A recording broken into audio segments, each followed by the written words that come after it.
Former Donald Trump advisor Roger Stone said there was possibly another case of the FBI meddling in the Trump campaign in 2016. In May of that year, Stone says he was approached by a man who went by the name Henry Greenberg. Greenberg wanted to sell the Trump campaign damaging information about Hillary Clinton, he said, claimed from the Russians. Stone says he said to the man, and contemporary texts back this up, Trump never pays for anything, and that was it. Greenberg was apparently an FBI informant for some number of years. Stone now says he believes the entire scheme was an effort by the FBI to set up the Trump campaign. What is the truth here?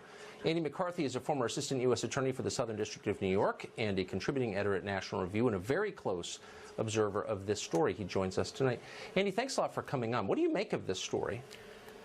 Tucker, I think it's yet another one of these stories where, you know, there's a Russian involved, so there must be collusion or it must fit into the narrative somehow, but it really doesn't, you know, there's no linear connection anymore, to me at least, to all these stories and what the original allegation was, which was that there was a conspiracy between the Trump campaign and the Kremlin, not just assorted Russians, right, the Russian government, to commit espionage to overturn the election or to change the result of the election.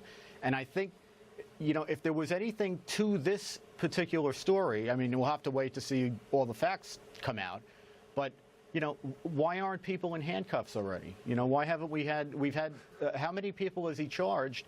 And there's no one been charged with any kind of a collusion offense. Well, no, that's absolutely right. What's so odd about this, though, I mean, what would be the odds of a guy who apparently really had worked for the FBI before? He cited the FBI and listed the cell phone number of an FBI agent in a number of his immigration applications. So apparently he was on their payroll in some capacity.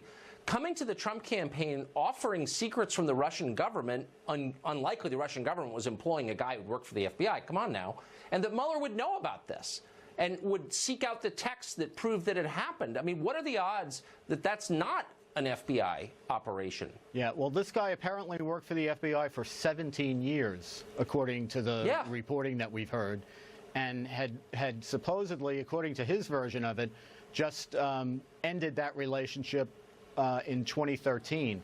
But in my experience, for what it's worth, there are like officially signed up informants, and then there are informants who, you know, skulk around, listen to stuff, and report back, and suddenly they're informants again, you know? So I think there's an awful lot we have to find out about this, but when I was a prosecutor, I learned not to believe in coincidences, for what it's worth. Well, I stopped believing those long ago. This guy seemed like a skulker, also, for whatever it's worth. Andy McCarthy, thank you. Sure. A trustworthy man on this topic. Good to see you. Thanks.